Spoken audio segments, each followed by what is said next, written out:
Hey guys, you most welcome to your YouTube channel Nikhil classes. मैं आपका Nikhil sir एक बार फिर से आपके सामने हाजिर हूँ और आज एक बहुत ही इंटरेस्टिंग टॉपिक हम पढ़ने वाले हैं, ऑरिजिन ऑफ लाइफ, जिसे कहते हैं जीवन की उत्पत्ति। जी हाँ, इस वीडियो लेक्चर के अंदर हम देखेंगे कि जीवन की उत्पत्ति हुई कैसे, है ना। बहुत सारे तरह तरह की चीज़ें हैं जिसके बारे में हम लोग जानते हैं कि यार उत्पत्ति कैसे हुआ, इवोल्यूशन कैसे हुआ, है ना। तो इसके बारे में हम जानेंगे। इवोल्यूशन का नाम लेते ही अगर आपने पढ़ा होगा तो आपके दिमाग में आता होगा यार फर्स्ट थ्योरी ऑफ इवोल्यूशन किसने दिया था, तो लैमार्क साहब ने दिया था। तो वो हालांकि जब हम जेनेटिक्स पढ़ेंगे उस टाइम मैं आपको बताऊंगा कि जैव विकास का सिद्धांत सर्वप्रथम लैमार्क साहब ने दिया था। क्या क्या बताया था उन्होंने ऐसी ऐसी चीज़ें बताई थी कि अगर आप भी पढ़ेंगे तो आपको लगेगा कि वाह यार क्या बता दिया था उन्होंने ना। आज के टाइम में सारी चीज़ें बकवास लगेंगी, खैर उसको प्रूफ के साथ देखा जाएगा इन्होंने क्या बताया और उसको प्रूफ करके गलत किसने साबित कर दिया, ये सारी चीज़ें हम देखेंगे। आज के वीडियो लेक्चर के अंदर हम बताएंगे आपको ऑरिजिन ऑफ लाइफ यानी जीवन की उत्पत्ति। बहुत फेमस रहता है आप लोगों को क्वेश्चन कि पहले मुर्गी आई कि अंडा आया, है ना। तो इस वीडियो लेक्चर के अंदर कोशिश करते हैं आपको बताने का कि पहले क्या आया, है ना। तो अगर हम बात कर लें तो आज का जो हमारा टॉपिक है उसका नाम ही ऑरिजिन ऑफ लाइफ। उसका नाम है क्या, ऑरिजिन ऑफ लाइफ। इसे बोलते हैं जीवन की उत्पत्ति। क्या बोलते हैं, ये है आपका जीवन की उत्पत्ति। अब अगर हम जीवन की उत्पत्ति की बात कर लें, है ना, तो जीवन की उत्पत्ति में हम क्या देखते हैं, तो जीवन की उत्पत्ति में हम पहली बार देखते हैं कि एक साइंटिस्ट है। कौन है, एक साइंटिस्ट है जिनका नाम क्या था, तो साइंटिस्ट भाई साहब का नाम था जेबीएस हेल्डेन। क्या नाम था इनका, जेबीएस हेल्डेन नाम था, है ना। इन्होंने 1929 के अंदर एक थ्योरी दिया। इन्होंने 1929 के अंदर एक थ्योरी दिया। ये कहाँ के साइंटिस्ट थे, तो ये ब्रिटिश के साइंटिस्ट थे। कहाँ के थे, ब्रिटिश के साइंटिस्ट थे, है ना। लेकिन इन्हें इतना ज़्यादा इंडिया पसंद था कि इन्होंने ये जो थ्योरी दिया था, अभी मैं आपको बताऊंगा, ये इन्होंने इंडिया में ही दिया था। क्यों, क्योंकि इनका मानना था कि जो भारत देश है इसमें तरह तरह की क्या है, प्रजातियां पाई जाती हैं, नई नई चीज़ें पाई जाती हैं और बहुत अलग अलग वैरायटी की यहाँ पे सारी चीज़ें पाई जाती हैं। इसीलिए इनको इंडिया बहुत ज़्यादा पसंद था और इन्होंने इंडिया में ही क्या किया था, रिसर्च किया था, है ना। तो इन्होंने एक थ्योरी दिया जिसका नाम क्या था, तो इसका नाम था केमिकल थ्योरी ऑफ इवोल्यूशन। क्या नाम था, केमिकल थ्योरी ऑफ इवोल्यूशन। अब केमिकल थ्योरी ऑफ इवोल्यूशन का मतलब क्या होता है, तो इसे हम लोग बोलते हैं हिंदी में उत्पत्ति का रासायनिक सिद्धांत। उत्पत्ति का रासायनिक सिद्धांत। अब देखिए यहाँ से क्वेश्चन कैसे पूछता है, तो एक चीज़ आप ध्यान दीजिएगा, अक्सर गलतियाँ कहाँ पर हो जाती हैं। जैसे मान लीजिए अभी मैंने आपको बताया कि उत्पत्ति का सिद्धांत किसने दिया था, यानी जैव विकास का सिद्धांत, यानी उसे बोलते हैं इवोल्यूशन, है ना, कि ह्यूमन इवोल्यूशन का फर्स्ट सिद्धांत यानी थ्योरी किसने दिया था, तो लैमार्क ने दिया था। अब अगर बात करें केमिकल थ्योरी ऑफ इवोल्यूशन की बात करें, अगर केमिकल थ्योरी ऑफ इवोल्यूशन की बात करें तो डायरेक्ट आपका दिमाग कहाँ जाना चाहिए, जेबीएस हेल्डेन के पास जाना चाहिए कि जेबीएस हेल्डेन ने क्या किया था, केमिकल थ्योरी ऑफ इवोल्यूशन का सिद्धांत दिया था। कब दिया था, 1929 में दिया था। कहाँ के वैज्ञानिक थे, ब्रिटिश के वैज्ञानिक थे। कहाँ पर दिया था, तो भारत में दिया था। अब इन्होंने क्या बताया था, तो इन भाई साहब के अनुसार यानी कि जेबीएस हेल्डेन साहब ने बताया था कि आज से करोड़ों वर्ष पहले पृथ्वी का तापमान 2000 डिग्री सेल्सियस था। आज से करोड़ों वर्ष पहले पृथ्वी का तापमान 2000 डिग्री सेल्सियस था और इसी को इन्होंने नाम दिया था प्रिमिटिव टेम्परेचर का। इन्होंने किसका नाम दिया था, प्रिमिटिव टेम्परेचर का। क्वेश्चन यहाँ से पूछता है कि बताइए प्रिमिटिव टेम्परेचर के बारे में किसने बताया था। इसे हम क्या बोलते हैं, प्रिमिटिव टेम्परेचर को इसे बोलते हैं पुराना तापमान। क्या बोलते हैं, पुराना तापमान, या इसी को बोलते हैं आदम तापमान। क्या बोलते हैं, आदम तापमान बोलते हैं, ठीक। तो इसका मतलब क्या होता है कि इन्होंने बताया था कि आज से करोड़ों वर्ष पहले जो पृथ्वी है उसका तापमान कितना हुआ करता था, 2000 डिग्री सेल्सियस हुआ करता था। और इन्होंने बताया कि हमारे पृथ्वी पर कुछ नहीं था, सिर्फ और सिर्फ क्या थी, गैसें थी। इन्होंने क्या बताया कि हमारी पृथ्वी पर क्या थी, गैसें थी। इसीलिए इन्होंने बताया कि जो पृथ्वी है हमारा वो क्या था, वो हमारा जो है गैस का गुब्बारा की तरह था। या हम लोग बात कर लें, इसको गैस ना बोल करके हम बोल लेंगे, इन्होंने क्या बोला था, इन्होंने बोला था कि जो हमारी पृथ्वी है वह जलता हुआ गुब्बारा है। वो क्या है, जलता हुआ गुब्बारा। तो इन भाई साहब ने क्या बताया कि आज से करोड़ों वर्ष पहले पृथ्वी का तापमान 2000 डिग्री सेल्सियस हुआ करता था और इन्होंने पृथ्वी को क्या बोला था, जलता हुआ गुब्बारा बोला था। और इन्होंने जो टेम्परेचर के बारे में बताया था वो प्रिमिटिव टेम्परेचर था, जिसे आदम तापमान या पुराना तापमान कहते हैं। तो एग्जाम में अक्सर करके क्वेश्चन पूछ लेता है कि प्रिमिटिव टेम्परेचर के बारे में किसने बताया था, तो किसने बताया था, तो जेबीएस हेल्डेन ने बताया था, 1929 में बताया था। किस सिद्धांत के अंतर्गत बताया था, तो केमिकल थ्योरी ऑफ इवोल्यूशन यानी कि उत्पत्ति का रासायनिक सिद्धांत के अंतर्गत इन्होंने ये चीज बताई थी, ठीक। तो अब एक बात बताएं, जब इनके अनुसार पृथ्वी जो था एक जलता हुआ गुब्बारा था, तो जाहिर सी बात है पृथ्वी पर क्या रही होंगी, सिर्फ गैसेज रही होंगी, है ना, ये बात तो क्लियर है, क्योंकि जब जलता हुआ गुब्बारा तो जाहिर सी बात है पृथ्वी पर क्या रहा होगा, गैसेज रही होंगी, क्योंकि टेम्परेचर कितना था, 2000 डिग्री सेल्सियस था। तो इन महाशय ने बताया था, जेबी सेल्डन साहब ने, कि पृथ्वी पर केवल गैसेज थी। वो कौन सी थी? वो था hydrogen, hydrogen sulphide, carbon monoxide, nitrogen gas, hydrogen तो हो गया, हाँ हाइड्रोजन हो गया। और उन्होंने बताया कि बहुत ही ज़्यादा मात्रा में यहाँ पर क्या था, तो बहुत ही ज़्यादा मात्रा में था जल, बहुत ही ज़्यादा मात्रा में क्या था, जल। इन्होंने क्या बताया कि पृथ्वी का तापमान 2000 डिग्री सेल्सियस था करोड़ों वर्ष पहले, और पृथ्वी पर सिर्फ गैसेस पाई जाती थी। वो गैसेस थी hydrogen, hydrogen sulphide, carbon monoxide, nitrogen और जल। अब एक बात बताएं, अगर मान लीजिए कि पृथ्वी का जो तापमान है वो हो आपका 2000 डिग्री सेल्सियस, और अगर यहाँ पर बहुत ज़्यादा मात्रा में पाया जाता है जल, है ना, तो क्या होगा, जाहिर सी बात है वाष्पीकरण होगा। क्या होगा? वाष्पीकरण होगा। वाष्पीकरण को क्या बोलते हैं? तो बोलते हैं इवेपोरेशन।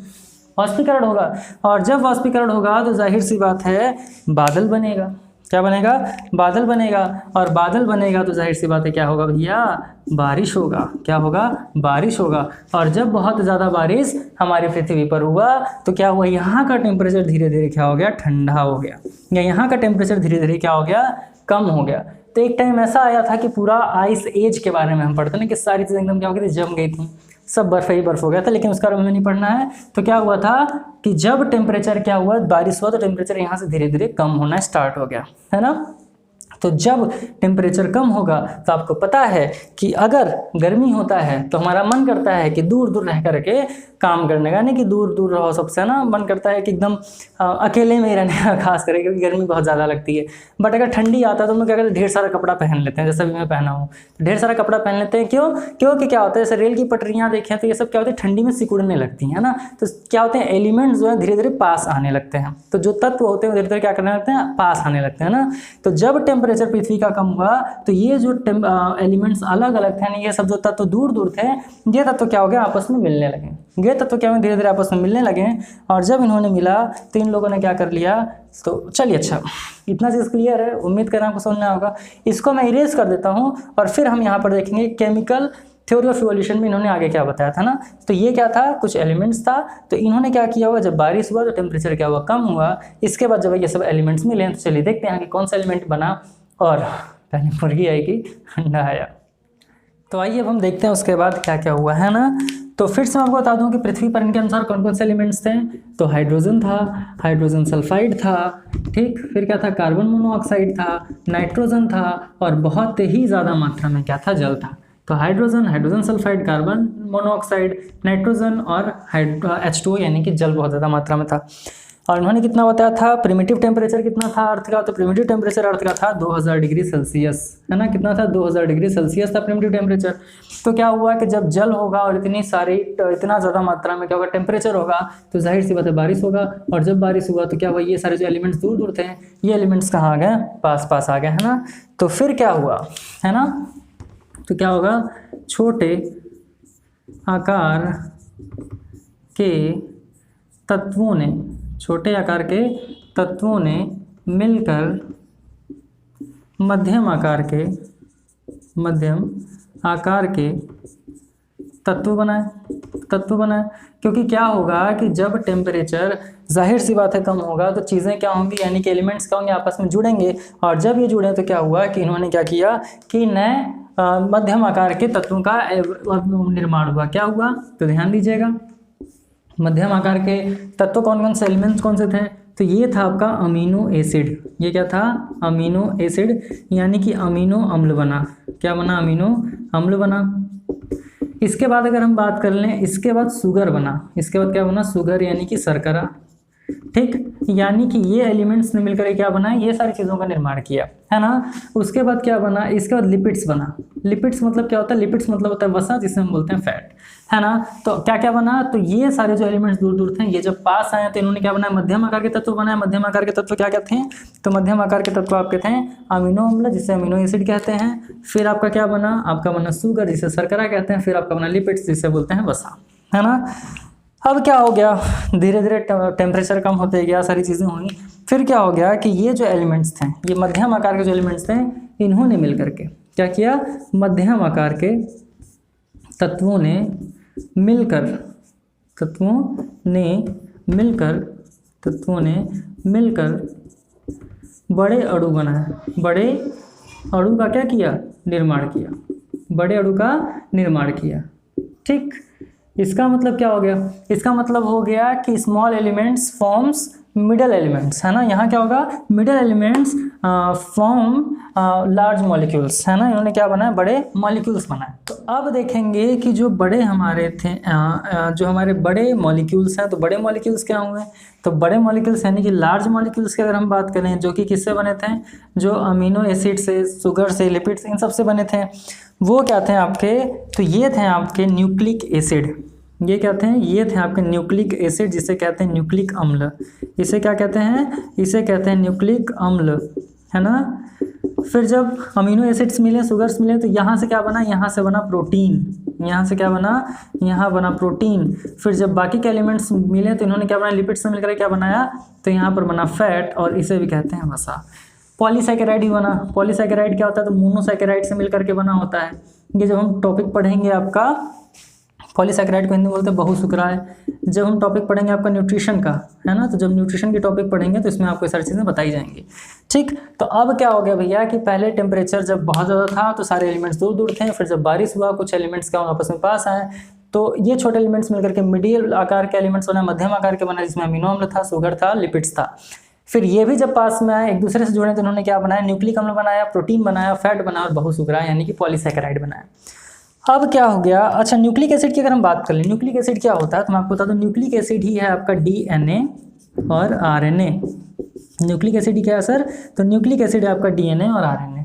क्लियर हुई बात? तो न्यूक्लिक एसिड क्या है? डीएनए और आरएनए जो हमारा है, वो उसी को हम बोलते हैं न्यूक्लिक अम्ल या न्यूक्लिक एसिड बोलते हैं। ठीक, डीएनए का फुल फॉर्म होता है डीऑक्सीराइबोस न्यूक्लिक अम्ल, और होता है राइबोस न्यूक्लिक अम्ल, है ना। होप कि आपको ये चीज़ें पता होंगी।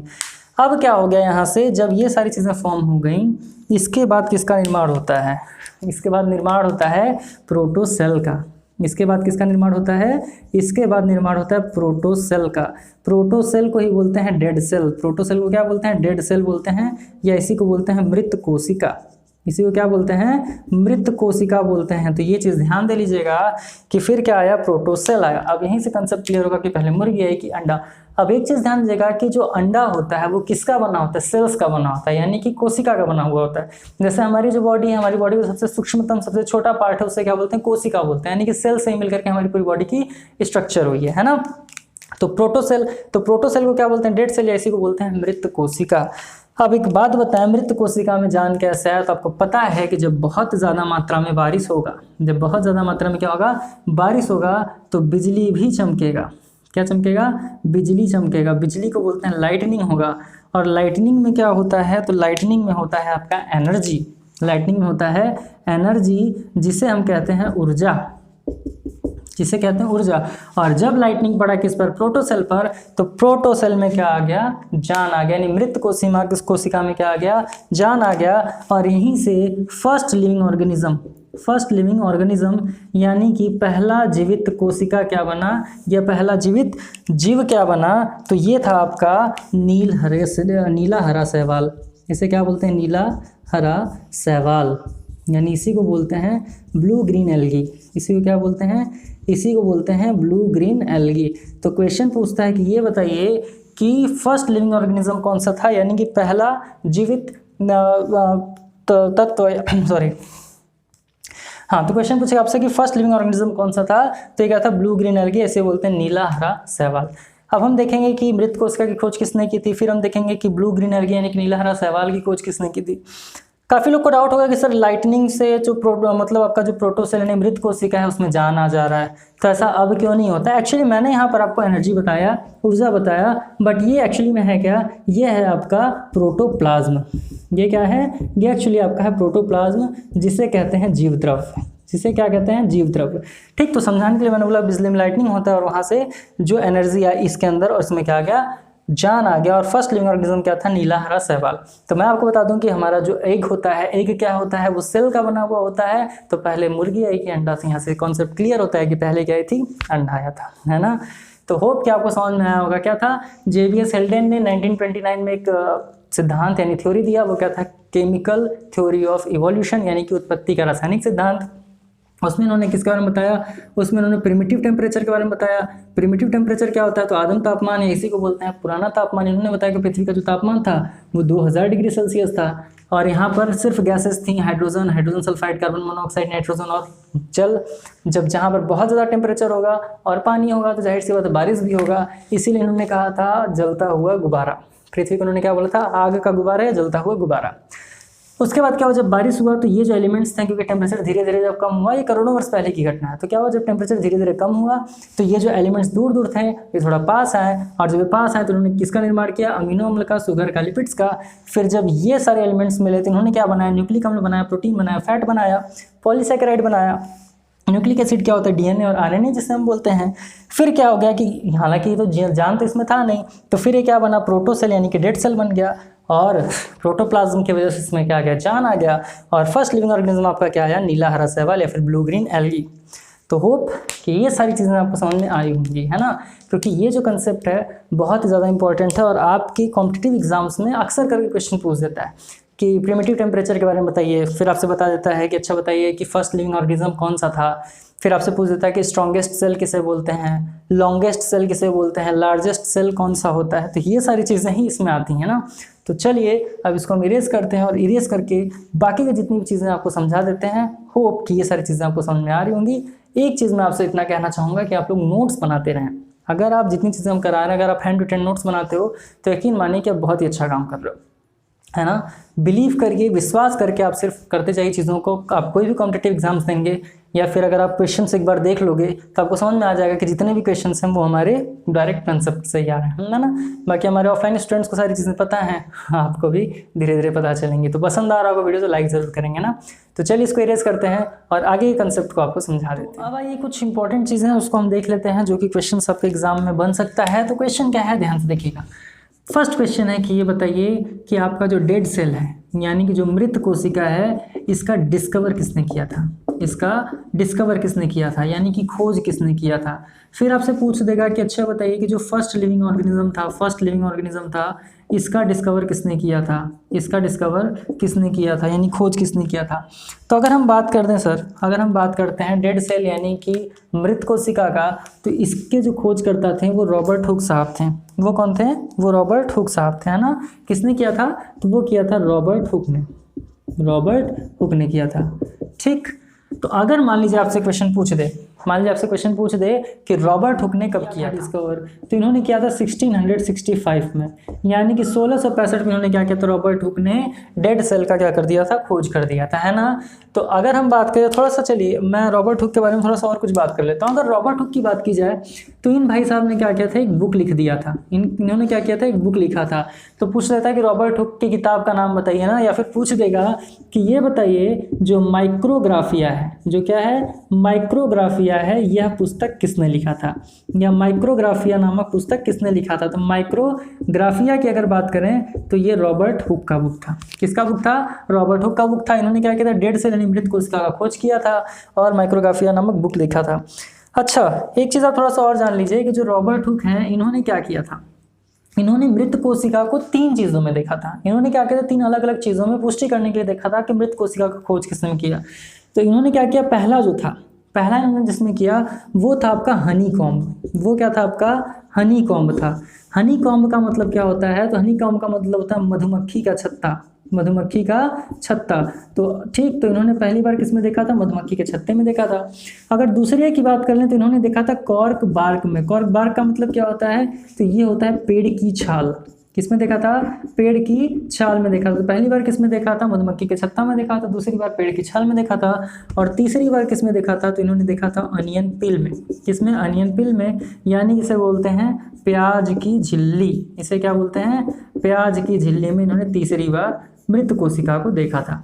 ठीक, तो यहाँ से एक चीज़ क्लियर कर लीजिए कि रॉबर्ट हुक ने 3 चीज़ों में क्या किया था, मृत कोशिका को खोजा था। पहला हनी कॉम्ब जिसे बोलते हैं मधुमक्खी का छत्ता, दूसरा कॉर्क बार्क जिसे बोलते हैं पेड़ की छाल, तीसरा ऑनियन पिल जिसे बोलते हैं प्याज की झिल्ली। ठीक, तो रॉबर्ट हुक ने किया था, कब किया था, 1665 यानी 1665 में किया था, और बुक का नाम क्या था, माइक्रोग्राफिया नाम था। क्लियर हो रही बात, होप कि आपको समझ में आ रहा होगा। अब अगर हम बात कर लें फर्स्ट लिविंग ऑर्गेनिज्म का, यानी कि प्रथम जीवित अंग का, अगर किसी ने अगर हम बात करें फर्स्ट लिविंग ऑर्गेनिज्म का, तो फर्स्ट लिविंग ऑर्गेनिज्म का डिस्कवर किसने किया था? तो ये किया था एंटनी वॉन लीवेनहॉक ने। एंटनी वॉन लीवेनहॉक ने किया था, है ना। किसने किया था? तो एंटनी वॉन लीवेनहॉक, इन्होंने क्या किया था? इन्होंने डिस्कवर कर दिया था फर्स्ट लिविंग ऑर्गेनिज्म का। ठीक, तो फर्स्ट लिविंग ऑर्गेनिज्म का डिस्कवर किसने किया था? तो एंटनी वॉन लीवेनहॉक ने किया था। फिर से ध्यान दीजिए, डेड सेल का खोज किसने किया? रॉबर्ट हुक ने 1665 में किया। बुक क्या लिखा? माइक्रोग्राफिया लिखा। इन्होंने 3 चीज़ों में देखा था मृत कोशिका को, honey comb, cork bark, onion peel, यानी पहले मधुमक्खी के छत्ते में, फिर पेड़ की छाल में, उसके बाद फिर प्याज की झिल्ली में। और अगर फर्स्ट लिविंग ऑर्गेनिज्म की बात करें किसने किया था? तो एंटनी वॉन लीवेनहॉक ने किया था। फर्स्ट लिविंग ऑर्गेनिज्म था कौन सा? अगर हम बात करें कि फर्स्ट लिविंग ऑर्गेनिज्म था कौन सा, तो फर्स्ट लिविंग ऑर्गेनिज्म जो आपका था वो आपका था ब्लू ग्रीन एल्गी। वो क्या था? वो था आपका ब्लू ग्रीन एल्गी। इसे बोलते हैं नीला हरा शैवाल। इसे क्या बोलते हैं? इसे बोलते हैं नीला हरा शैवाल। ठीक, एक चीज़ और जान लीजिएगा, इसको हम और क्या बोलते हैं? तो ब्लू ग्रीन एल्गी अगर मान लीजिए नहीं देता है तो इसको एक चीज़ और बोलते हैं, और वो है आपका साइनोबैक्टीरिया। क्या है? साइनोबैक्टीरिया, है ना। इसे और क्या कहते हैं? इसे कहते हैं साइनोबैक्टीरिया। ठीक, तो ये चीज़ ध्यान दीजिएगा कि साइनोबैक्टीरिया ही हम किसे बोलते हैं? तो हम बोलते हैं ब्लू ग्रीन एल्गी या फिर नीला हरा शैवाल को ही। क्लियर हो रही बात? ठीक, तो ओरिजिन ऑफ लाइफ में क्या क्या देखा हमने कि डेड सेल का डिस्कवर किसने किया? रॉबर्ट हुक ने किया, 1665 में किया। फर्स्ट लिविंग ऑर्गेनिज्म का खोज किसने किया था? तो एंटनी वॉन लीवेनहॉक ने किया था। इन्होंने क्या किया था? ब्लू ग्रीन एल्गी का खोज किया था। First living organism blue green algae था, और इसको और क्या कहते हैं? साइनोबैक्टीरिया कहते हैं, है ना। 3 चीज़ों में इन्होंने देखा था, रॉबर्ट हुक ने हनी कॉम्ब में, कॉर्क बार्क में और ओनियन पिल में। कुछ रटना ही नहीं है आपको, कुछ भी नहीं रटना है, सिर्फ आपको समझना है। अगर आप हमारी क्लास को एकदम अच्छे से देख लेते हो तो आपका जो कंसेप्ट है यहीं पर क्लियर भी हो जाएगा और आपको याद भी हो जाएगा ना, तो बहुत ज़्यादा आपको टेंशन लेने की जरूरत नहीं है। होप कि ये सारी चीज़ें आपको समझ में आई। चलिए इसको इरेज करते हैं। कुछ इंपॉर्टेंट क्वेश्चन हैं जो कि आपके एग्जाम से पूछता है, उसको भी सॉल्व करा देते हैं और बता दें। तो अब कुछ इंपॉर्टेंट चीज़ें हैं जो आपको जानना है। जैसे मान लीजिए कि पहला क्वेश्चन पूछ देता है कि ये बताइए कि सबसे स्मॉलेस्ट सेल यानी कि सबसे छोटी कोशिका कौन सी होती है। फिर क्वेश्चन पूछ देगा आपसे कि बताइए लार्जेस्ट सेल का मतलब क्या होता है? कि सबसे बड़ी कोशिका। ये चीज़ ध्यान दीजिएगा, है ना। लार्जेस्ट का मतलब क्या होता है? सबसे बड़ी कोशिका। फिर अगर हम बात कर लें, सर ये लार्जेस्ट सेल है। फिर अगर बात कर लेंगे, पूछता है कि बताइए लॉन्गेस्ट सेल कौन सा है। लॉन्गेस्ट सेल का मतलब क्या होता है? लॉन्गेस्ट सेल का मतलब होता है सबसे लंबी कोशिका, यानी कि सबसे लंबी कोशिका कौन सी है। फिर आपसे यहीं पर क्वेश्चन पूछ लेता है कि बताइए सबसे स्ट्रॉन्गेस्ट सेल कौन सा है। ये क्वेश्चन इस टाइम थोड़ा सा ट्रेंड में है, स्ट्रॉन्गेस्ट सेल कौन सा है। तो स्ट्रॉन्गेस्ट सेल की बात करें कि सबसे मजबूत कोशिका क्या है? सबसे मजबूत कोशिका कौन सी है? तो फटाफट आप बताएं, कोशिश करें, कमेंट सेक्शन में बताएं कि सबसे मजबूत कोशिका कौन सी है, और हम देखें कि आपको आ रहा है कि नहीं ये चीज़, है ना। ये चीज़ आपको पता होना चाहिए। ठीक, स्मॉलेस्ट का मतलब सबसे छोटी कोशिका। तो चलिए फिर हम जान लेते हैं कि सबसे छोटी कोशिका कौन सी है। तो एक चीज़ ध्यान दीजिएगा कि अगर हम सबसे छोटी कोशिका की बात करें तो यहाँ पर 2 चीज़ आता है। एक तो होता है माइकोप्लाज्म, एक क्या होता है? माइकोप्लाज्म। ठीक, तो सबसे छोटी कोशिका को क्या बोलते हैं? इसको बोलते हैं माइकोप्लाज्मा। लेकिन एक चीज़ आप ध्यान दीजिएगा, अगर माइकोप्लाज्मा नहीं दिया होगा, यदि आपको माइकोप्लाज्मा नहीं दिया होगा तो आपको ज़रूर ऑप्शन में दिया होगा, क्या दिया होगा? आपको ऑप्शन में दिया होगा PPLO। क्या दिया होगा? PPLO। ये हम किसकी बात कर रहे हैं? ये हम बात कर रहे हैं स्मॉलेस्ट सेल की। किसकी बात करें? स्मॉलेस्ट सेल की। अब PPLO क्या है? तो PPLO का फुल फॉर्म होता है प्लूरो न्यूमोनिया लाइक ऑर्गेनिज्म। ठीक, तो ये ध्यान दीजिएगा कि अगर बात करें कि स्मॉलेस्ट सेल ने सबसे छोटी कोशिका कौन सी है, तो ऑप्शन में अगर माइकोप्लाज्मा दिया है तो ठीक, अदरवाइज क्या दिया होगा? PPLO दिया होगा। PPLO का फुल फॉर्म क्या होता है? प्लूरो न्यूमोनिया लाइक ऑर्गेनिज्म, यानी कि प्लूरो न्यूमोनिया लाइक तो ऑर्गेनिज्म बोलते हैं जीव, है ना। तो होप कर कि आपको समझ में आ रहा होगा। तो ठीक, तो मैं इसको इरेज करने जा रहा हूँ, आप इसका स्क्रीनशॉट ले लें, फिर आप इसको लिख लें वीडियो पॉज करके, है ना।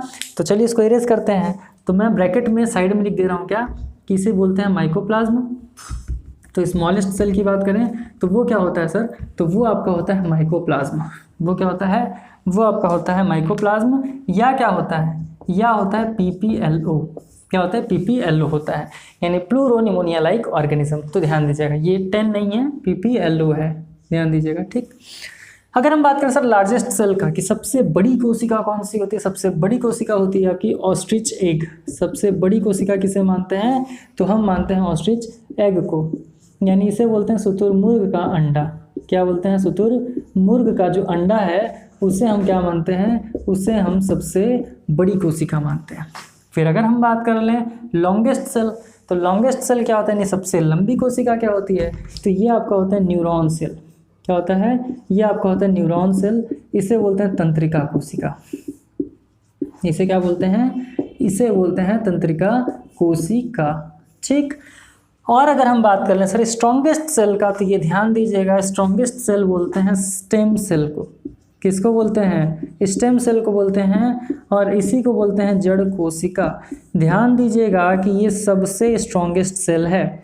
बीच में ये न्यूज़ में थोड़ा था, तो इसके बारे में मैं आपको थोड़ा सा बता दूं। स्मॉलेस्ट सेल की बात करें तो माइकोप्लाज्म या PPLO, लार्जेस्ट सेल की बात करें तो ऑस्ट्रिच एग यानी शुतुरमुर्ग का अंडा, लॉन्गेस्ट की बात करें तो न्यूरॉन सेल यानी कि तंत्रिका कोशिका, और अगर स्ट्रॉन्गेस्ट सेल की बात करें तो वो है आपका स्टेम सेल यानी कि जिसे बोलते हैं जड़ कोशिका। अब स्टेम सेल होता है क्या, सबसे बड़ी क्वेश्चन ये है कि स्टेम सेल कहते हैं किसे। तो एक चीज़ ध्यान दीजिएगा कि इसे सबसे मजबूत कोशिका बोलते हैं, होता कहाँ पर है, तो जब बच्चे का बर्थ होता है, जब बच्चे का क्या होता है, जन्म होता है, तो अपनी माँ के साथ जिस नाल से जुड़ा हुआ होता है, बच्चा अपनी माँ से जिस नाल के साथ जुड़ा होता है उस नाल को बोलते हैं प्लेसेंटा। उसे क्या बोलते हैं, उसे बोलते हैं प्लेसेंटा, ठीक ठीक। तो ध्यान दीजिएगा उसे क्या बोलते हैं, प्लेसेंटा बोलते हैं। तो जिस पार्ट को कट किया जाता है ना, तो उनके नाल में जिसको कट किया जाता है उसे ही बोलते हैं स्टेम सेल। वही क्या होता है, वही आपका होता है स्टेम सेल। और बच्चों का जो स्टेम सेल है उसे कंजर्व करने को बोला जाता है ना। तो हालांकि अभी इंडिया में तो प्रोसेस नहीं स्टार्ट हो पाया है, बट विदेशों में काफ़ी जगहों पर ये सारी चीज़ें हो रही हैं ना। तो स्टेम सेल की बात करें तो ये क्या होता है, प्लेसेंटा होता है, नहीं जो बच्चा अपनी माँ से जिस नाल से जुड़ा होता है बर्थ के टाइम में, उससे जो कट करते हैं वही आपका होता है स्टेम सेल। ये क्या करता है, तो देखिए ध्यान दीजिए, जो स्टेम सेल होता है तो बच्चे को कोई भी आने वाले टाइम में बीमारी हो, चाहे जितनी भयंकर से भयंकर बीमारी हो, चाहे वो कैंसर हो, चाहे वो आपका पैरालाइज हो, कोई भी दी हो चीज़ हो, अगर उसका जो स्टेम सेल है उसे अगर उसकी बॉडी के अंदर ट्रांसप्लांट कर दिया जाए तो जितने भी उसके बेकार कोशिकाएं यानी जितने भी सेल्स उसके क्या होंगे उसमें बहुत ज़्यादा इन्फेक्शन फैल गया होगा, उससे क्या कर देगा, ये नष्ट कर देगा और फिर से नया सेल का निर्माण कर देगा। तो उससे क्या हो जाएगा कि बच्चा ठीक हो जाएगा जल्दी से ना, बच्चा मतलब बड़ा हो जाएगा, तब की बात कर रहे हैं। अब इससे किसको किसको फ़ायदा हो सकता है, तो उस बच्चे को फ़ायदा हो सकता है जिसका स्टेम सेल कंजर्व किया गया हो, उनके माँ बाप को फ़ायदा हो सकता है, उनके कजिन्स को फ़ायदा हो सकता है, दादा दादी और नाना नानी के भी ऐसे रोग जो भयंकर वाले हैं वो ठीक हो जाते हैं, है ना। तो अगर आप गूगल करेंगे तो आपको इसके बारे में पता चल जाएगा, और अगर आप किसी डॉक्टर से भी पूछेंगे तो वो भी इसके बारे में बताएंगे ना। बट जल्दी कंजर्व नहीं करना चाहता कोई इसको, और किसी को इसके बारे में पता भी नहीं होता तो लोग करते भी नहीं ना। तो ध्यान दीजिएगा, स्ट्रॉन्गेस्ट सेल किसे बोलते हैं, स्टेम सेल को बोलते हैं, जिसे हम बोलते हैं जड़ कोशिका। कहाँ पर होता है, प्लेसेंटा, है ना। तो होप कि आपको समझ में आया होगा। चलिए अब इसको इरेज करते हैं, और एक छोटा सा स्ट्रक्चर है जिससे हम बता देते हैं और आपको बता दें कि किस किस चीज़ों से क्या क्या चीज़ें बनी हैं। उसके बाद ये वीडियो लेक्चर यहीं पर ख़त्म करेंगे। तो चलिए जो लास्ट पॉइंट है, जो लास्ट चीज़ है वो आपको बता देते हैं, ठीक। तो देखिए सबसे छोटी जो चीज़ होती है जिससे हमारी पूरी बॉडी बनी है वो आपका है सेल। वो आपका क्या है, सेल। और इसे हम क्या बोलते हैं, इसे बोलते हैं कोशिका। इसे क्या बोलते हैं, कोशिका बोलते हैं, ठीक। और सेल से हमारा क्या बना है, तो सेल से हमारा बना है टिश्यू। सेल से क्या बनता है, सेल से बनता है टिश्यू, जिसे कहते हैं ऊतक। जिसे क्या कहते हैं, ऊतक बोलते हैं। इससे क्या बना है, तो ध्यान देगा, इससे बना है ऑर्गन। इससे क्या बना है, इससे बना है ऑर्गन यानी कि अंग। फिर ऑर्गन से क्या बना है, तो ऑर्गन से बना है आपका ऑर्गन सिस्टम। ऑर्गन सिस्टम इसे क्या बोलते हैं, इसे बोलते हैं अंग प्रणाली, है ना। तो अंग प्रणाली से क्या बना है सर, तो अंग प्रणाली से आपका बना है ऑर्गेनिज्म। क्या बना है, ऑर्गेनिज्म बना है। और ऑर्गेनिज्म का मतलब क्या होता है, ऑर्गेनिज्म का मतलब होता है जीव। क्या होता है, जीव होता है। तो सेल यानी कि सेल से क्या बना है, टिश्यू यानी ऊतक। ऊतक से क्या बना है, ऑर्गन यानी अंग। अंग से मिले क्या बना है, अंग प्रणाली यानी ऑर्गन सिस्टम। उससे क्या बना, ऑर्गेनिज्म यानी कि जीव। और जाहिर सी बात है जब जीव आएगा यानी कि जब लिविंग ऑर्गेनिज्म होंगी तो जाहिर सी बात है रिप्रोडक्शन होगा, और जब बहुत ज़्यादा रिप्रोडक्शन होगा तो उससे क्या बढ़ेगा, उससे बढ़ जाएगा आपका पॉपुलेशन। उससे क्या बढ़ेगा, उससे बढ़ेगा पॉपुलेशन। पॉपुलेशन का मतलब होता है जनसंख्या, ठीक, क्या बढ़ जाएगा? जनसंख्या यानी पॉपुलेशन बढ़ जाएगा। और जब पॉपुलेशन बढ़ेगा तो जाहिर सी बात है लोगों में क्या होगा? लोगों में होगा लफड़ा, है ना। तो रहने को लेकर के चीज़ों को, जैसे बिग बॉस आता है ना, तो लोग क्या करते हैं? झगड़ा करते हैं। जो जितना ज़्यादा झगड़ा करता है वो उतना दिन तक शो में बना रहता है ना। तो जनसंख्या बढ़ेगी तो जाहिर सी बात है लोग क्या करेंगे? झगड़ा करेंगे। झगड़ा करेंगे तो उनको रहने के लिए क्या चाहिए? रहने के लिए घर चाहिए, जिसे बोलते हैं इकोसिस्टम, और इसे बोलते हैं पारिस्थितिकी तंत्र। क्या बोलते हैं? पारिस्थितिकी तंत्र। इसका मतलब क्या होता है? इसका मतलब ये होता है कि जब जनसंख्या बहुत ज़्यादा बढ़ती है, जब जनसंख्या बहुत ज़्यादा बढ़ गई तो क्या हुआ कि जो जीव थे, जिनको पानी पसंद है वो पानी में रहने लगे, जिन्हें उड़ना आता था वो उड़ने लगे, यानी हवाओं में रहने लगे, पेड़ पौधों पर रहने लगे। और जैसे हम लोग हुए, हम लोग कहाँ रहते हैं? ज़मीन पर रहते हैं। लेकिन बहुत सारे लोग होते हैं जो ज़मीन पर रहते हैं, उड़ना पसंद करते हैं ना, तो उड़ते रहते हैं। ठीक, तो इकोसिस्टम यानी पारिस्थितिकी तंत्र। और यहाँ से क्या बना सर? और यहाँ से आपका बढ़ा आपका बायोस्फीयर। यहाँ से क्या बना? बायोस्फीयर। बायोस्फीयर का मतलब होता है जैव मंडल। बायोस्फीयर का मतलब क्या होता है? जैव मंडल होता है। तो ये चीज़ देखिए कि हमारा बॉडी किससे बना? सेल यानी कोशिका से। कोशिका से मिल क्या बना? ऊतक बना। ऊतक से अंग बना है। अंग से अंग प्रणाली। अंग प्रणाली से जीव।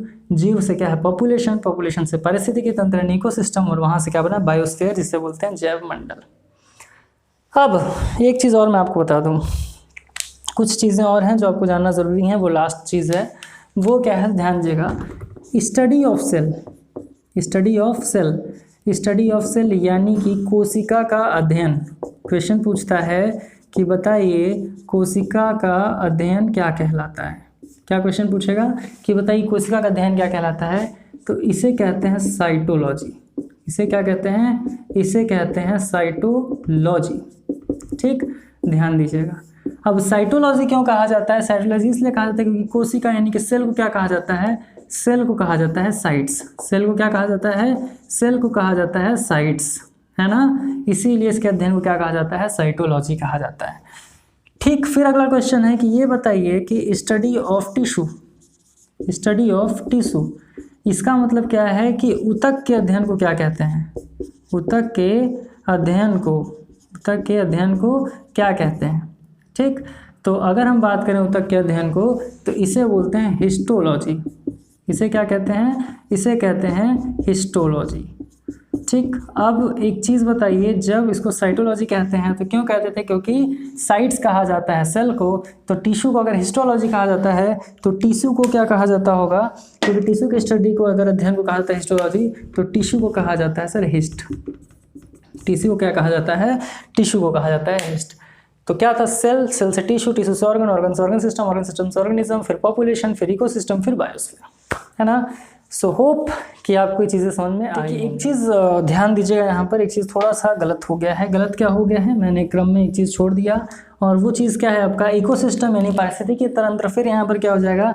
यहाँ पर बनेगा सर आपका कम्युनिटी। क्या बनेगा? कम्युनिटी।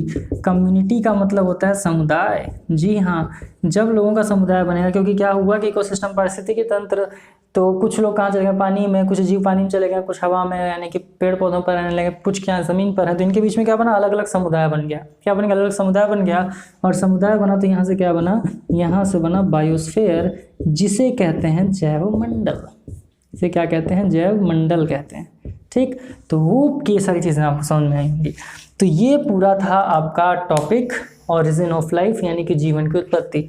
तो फर्स्ट वीडियो लेक्चर के अंदर हमने क्या देखा था? साइंस, बायोलॉजी, फिजिक्स, केमिस्ट्री, इन सब के बारे में ब्रीफ नॉलेज लिया था। फिर मैंने आपके सिलेबस के बारे में बताया था। उसके बाद अगर हम बात करें, उसके बाद हमने एक बायोलॉजी चलाया। बायोलॉजी का फर्स्ट क्लास था हमारा, फर्स्ट लेक्चर, जिसमें मैंने आपको पूरे इंट्रोडक्शन के बारे में बताया था कि बायोलॉजी है क्या, फिर जॉन रे कौन थे, फिर बायोलॉजी के जनक कौन थे। तो ये सारी चीज़ें हमने किया था। उसके बाद आज के लेक्चर हमने क्या देखा? ओरिजिन ऑफ लाइफ यानी कि जीवन की उत्पत्ति, और इसको भी अच्छे तरीके से खत्म कर दिया। नेक्स्ट वीडियो लेक्चर के अंदर मैं आपको बताऊंगा सेल एंड दियर पार्ट्स यानी कोशिका और उसके भाग। और ध्यान दीजिए कि सेल एंड दियर पार्ट्स से क्वेश्चन अच्छे खासे पूछते हैं, तो उसको कर लिया जाएगा।